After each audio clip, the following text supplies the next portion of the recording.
Comme ça, comme... C'est bon? Oh, Salberto. Est-ce que mes cheveux sont corrects? Oh mon Dieu! Ah mon Dieu! Ah mon Dieu! Que t'es prête? Je suis prête. OK.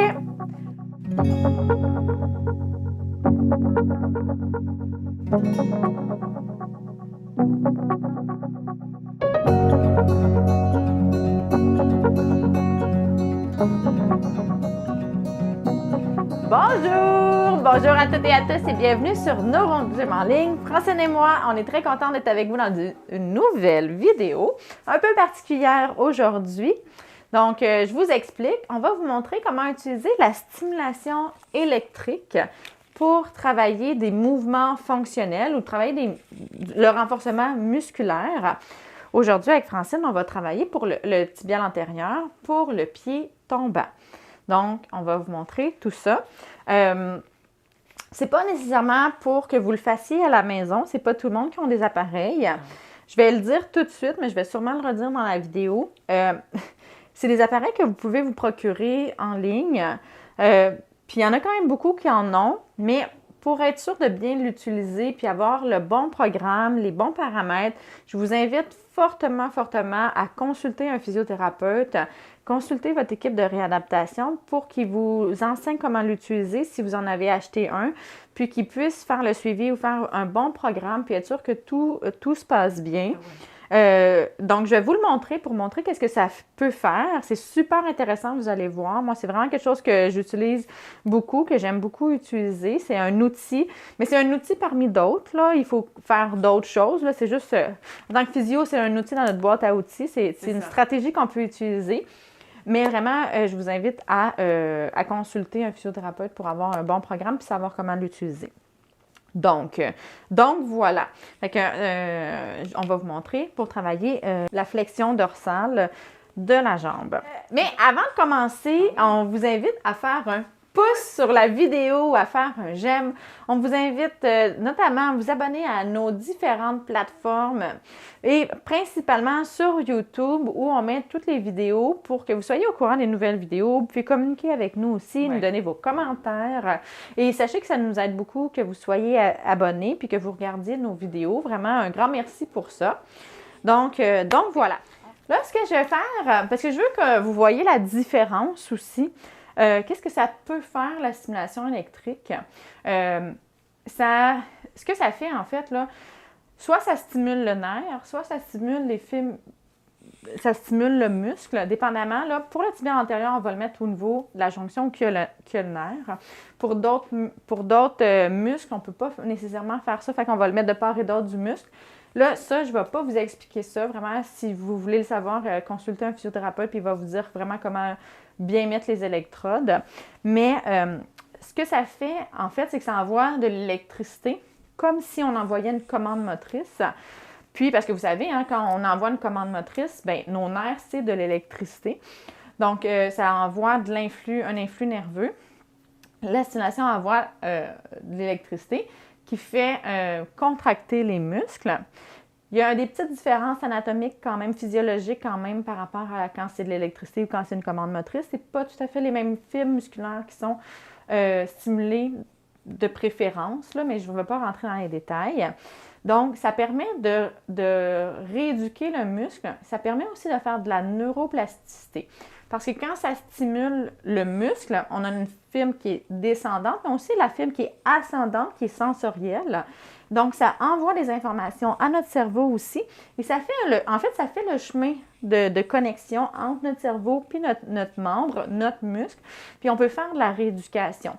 Donc, pour la neuroplasticité, c'est très, très bon. On peut travailler un mouvement en tant que tel et on peut aussi travailler une tâche fonctionnelle en ayant plusieurs canaux.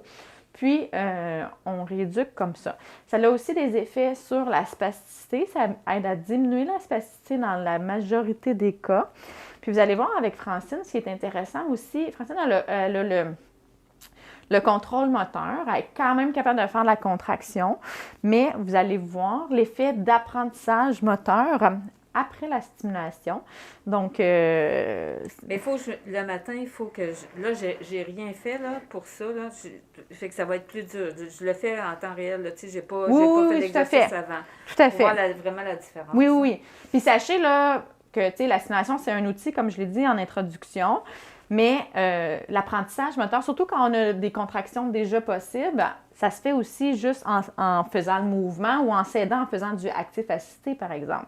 Mais on a des meilleures contractions plus fortes quand on met de la stimulation parce que ça fait stimuler plus fortement, sans avoir plus d'influx que qu'est-ce que nous, on est capable de faire. Fait que pour le renforcement, c'est très, très efficace.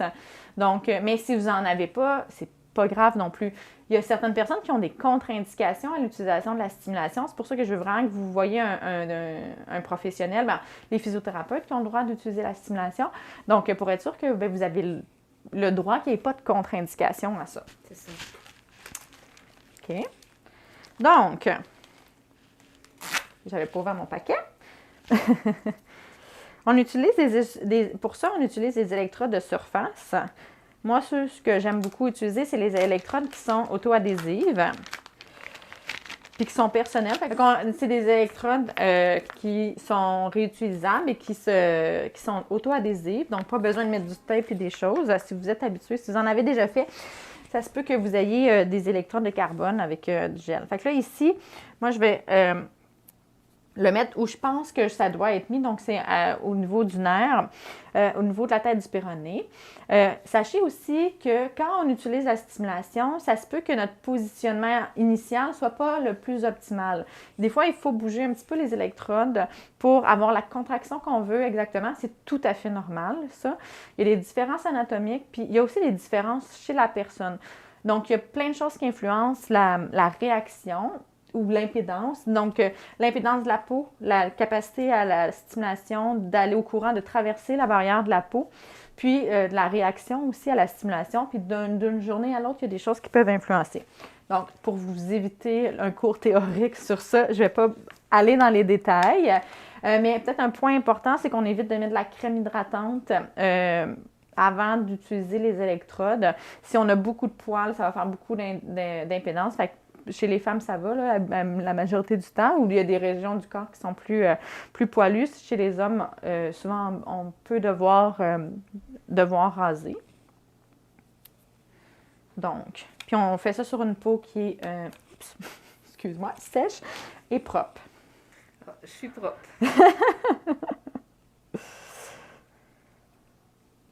Et pas sur une blessure, par exemple. Si jamais il y a une plaie, on ne met pas de stimulation sur la plaie. Quoique, on utilise la stimulation électrique pour le traitement des plaies, mais c'est un autre type de stimulation. Puis là, ça, faites-le pas par vous-même, là, vraiment. Bien, faites jamais la stimulation si vous ne connaissez pas ça par vous-même. En fait, là, je ne l'ai pas parti, j'allais complètement oublier. Donc là, je vais le refermer. J'ai mis les électrodes. En fait, je vais même enlever les électrodes. Non, laisse-les. OK. Tu veux mon pied qui lève? Oui. Fait qu'il n'y a pas de stimulation. Francine, maintenant, lève ton pied. Donc, les orteils, la cheville. Donc, on voit, redescend. Il y a peut-être un 5 à 8 degrés de flexion dorsale. On voit que c'est quand même difficile. Là, je force beaucoup. Oui, elle force beaucoup. OK? Donc, ce qu'on va faire, c'est que là, je vais partir la stimulation. Je vais juste m'assurer que les paramètres sont bien. Donc, ce que je vais faire quand la stimulation va être à on, on va commencer. Pour l'instant, il faut évaluer. Donc là, j'augmente la stimulation. Francine, dis-moi quand tu le sens. OK. Là, c'est à off parce qu'on a un temps qui est on, qu'on dit, quand la stimulation est délivrée, est fournie. Puis là, il y a un temps off. Fait qu'on n'augmente pas la stimulation quand c'est à off parce que quand ça va être à on, ça peut être très... Là, ça va? Est-ce que tu le sentais? Je le sentais un petit peu, mais pas beaucoup. Pas beaucoup? Peut-être ma crème. Là, on voit, ça commence à bouger. Oui. Est-ce que ça fait mal? Non. Non? OK.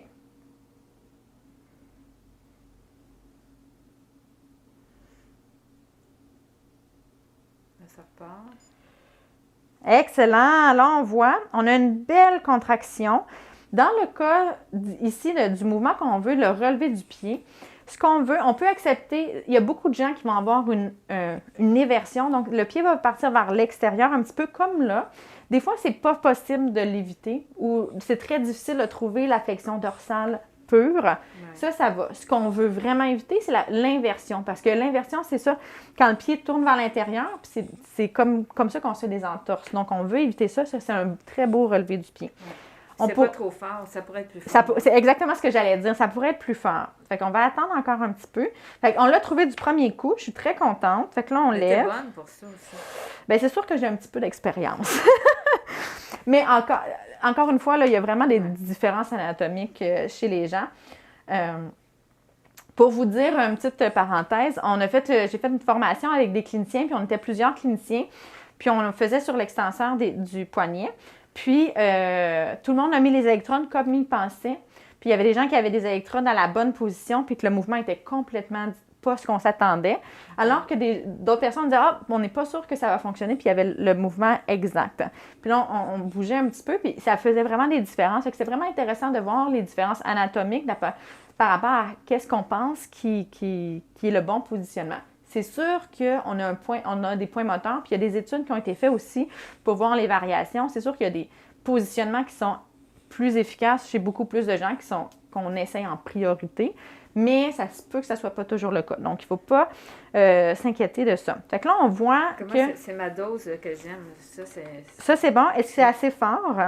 Ça pourrait être un petit peu plus fort. Bien, moi, je pense que ça pourrait être plus fort parce que tu n'as pas l'amplitude complète. OK? Vas-y.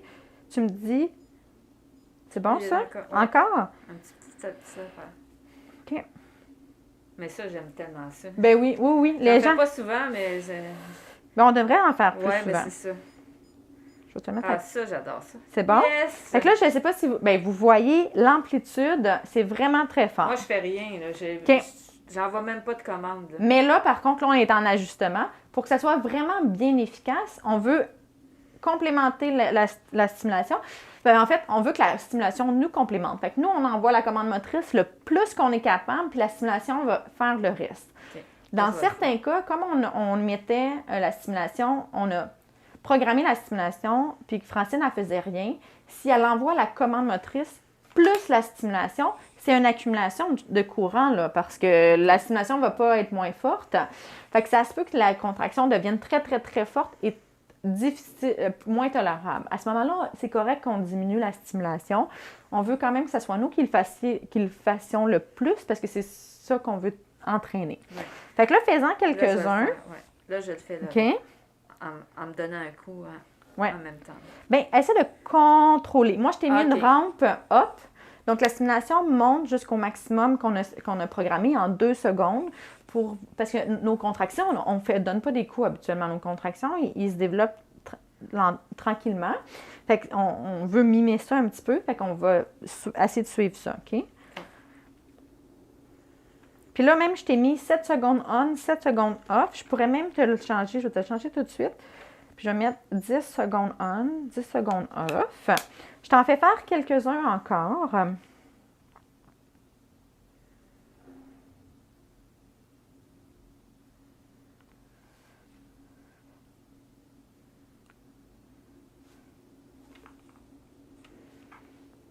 OK. Ça fait du bien, hein? Puis là, sachez que ça peut être inconfortable. Tu sais, Francine, elle aime ça, mais tu sais, habituellement, c'est quand même assez fort. Puis ça peut être un petit peu inconfortable. Mais si des fois, c'est trop fort, ça pince. C'est juste oui, ça. Mais là, ça, il y a plein de choses. L'électrode peut être moins bien positionnée. Si elle est sèche aussi, le courant a plus de difficulté à passer. Ça peut pincer. Il y a plein de choses. On ne veut pas des douleurs aiguës. La crème. On ne veut pas de douleur aiguë ou de pincement comme ça habituellement. Il faut humidifier les électrodes. Ça aide beaucoup. Humidifier la peau, nettoyer la peau pour enlever les résidus. Puis, mais sachez, il y a des gens qui vont être plus sensibles, qui vont moins bien tolérer. C'est normal. Après quelques temps, on s'habitue. Donc, on peut commencer avec la stimulation un petit peu plus faible puis augmenter en cours de route. La même chose au niveau de la force de contraction. Avec le temps, le muscle va se fatiguer. Donc, on peut changer les paramètres. Je vais t'en faire encore 2 contractions. On va arrêter la stimulation. OK. Puis, on va voir après ce que ça a donné. C'est 10 secondes. Allez, hop, hop, hop, hop, hop, hop, hop. Puis on veut garder un temps de repos, hein, c'est important. Surtout la stimulation, ça fait... ça stimule des fibres qui sont différentes, qui sont plus rapides, mais qui vont se fatiguer aussi plus rapidement. Donc, la fatigue va arriver plus rapidement, donc on veut un repos. C'est aussi plus fort. Donc, c'est comme si on forçait vraiment fort. On ne peut pas faire plein de contractions. Imaginez que vous prenez un poids très, très lourd. Vous ne pourrez pas faire 40 contractions là, mouvements de suite. C'est un peu le même principe. OK? Fait que là, je vais te l'arrêter. Yeah! On va même enlever les électrodes. Donc, là, on ne l'a pas fait longtemps, mais si on le fait longtemps, ça active beaucoup la circulation sous les électrodes. Donc, c'est normal que vous ayez une trace rouge sous les électrodes. Francine, elle a la peau quand même... fait que là, on ne l'a pas quand même réactive habituellement. Ça aurait pu être rouge, là, ça ne l'est pas.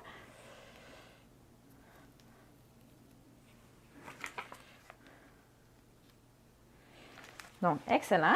Fait que là, Francine, je vais te demander de faire une flexion dorsale. Oui! Est-ce que vous avez vu ça? Oui, regarde. Regardez, c'est même plus haut qu'avec la stimulation de tantôt. Puis, je suis capable de le garder. Puis, elle le garde. Tantôt, là, là, on a nos masques, puis vous ne voyez pas de la façon qu'elle est, là, mais elle se concentrait vraiment beaucoup. Elle vous l'a dit, même. C'était très difficile. Puis, regardez comment, là, elle fait une belle contraction. Fais encore une autre. Go, go, go, go, go, go, go. C'est très, très bien. Donc, ça, là, c'est un effet immédiat de la stimulation. C'est sûr que pour avoir un effet à long terme, un effet vraiment qui va perdurer dans le temps, il faut le faire de façon régulière. Puis, de le continuer, puis ça va activer la neuroplasticité. Là, c'est comme si ça avait activé le chemin. Dans un cas de sclérose en plaques, ça fonctionne très bien, ce genre de choses-là. Pour d'autres conditions, ça ne va pas fonctionner aussi bien. Là, pour une lésion médulaire ou AVC, ça peut fonctionner comme ça aussi, surtout si ça diminue la spasticité et que ça permet le mouvement volontaire un petit peu plus. Ça se présente différemment. Sclérose en plaques, c'est vraiment comme ça. Là. Ça active ce chemin-là, puis ça permet une contraction volontaire qui est plus facile par la suite. Yes. Oui. Excellent. Hey! Je suis vraiment contente. Ben, c'est vraiment... Ben, c'est comme ça aussi. J'ai pas rien fait avant. Là. Normalement, je m'étire le pied, je fais des exercices pour ça, le pied tombant, mais là, j'ai rien fait ce matin exprès parce que je voulais vous montrer c'est quoi. Là. Exact. Puis là, on l'a fait quoi pendant 2 minutes? Là? Ouais, on n'a pas fait tant que ça.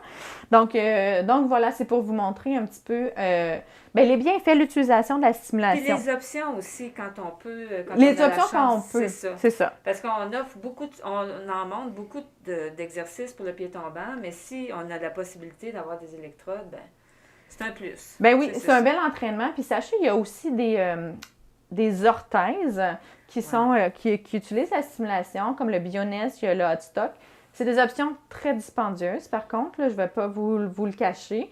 Ça ne fonctionne pas pour tout le monde non plus, mais c'est des options qui sont là. Donc, si c'est quelque chose qui vous intéresse, ça peut-être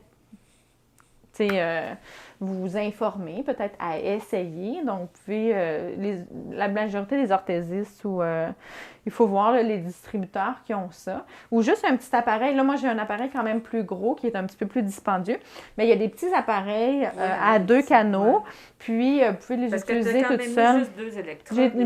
Moi, j'ai utilisé juste un canal, donc on n'a pas du tout besoin de 4 canaux. Moi, j'ai un 4 canaux parce que... 4 canaux. J'ai un 4 canaux parce que je fais du fonctionnel. Donc, je peux faire du reaching, par exemple, aller chercher. Donc, j'en mets sur les biceps. Tu sais, je mets biceps, triceps, puis je peux faire le poignet. Fait que je fais souvent ça. On pourrait faire des assis debout en mettant sur les quadriceps. Puis sur les fessiers, par exemple, ça, je le fais avec des gens. Je fais flexion-extension de la hanche avec des électrodes sur les fessiers, les quadriceps.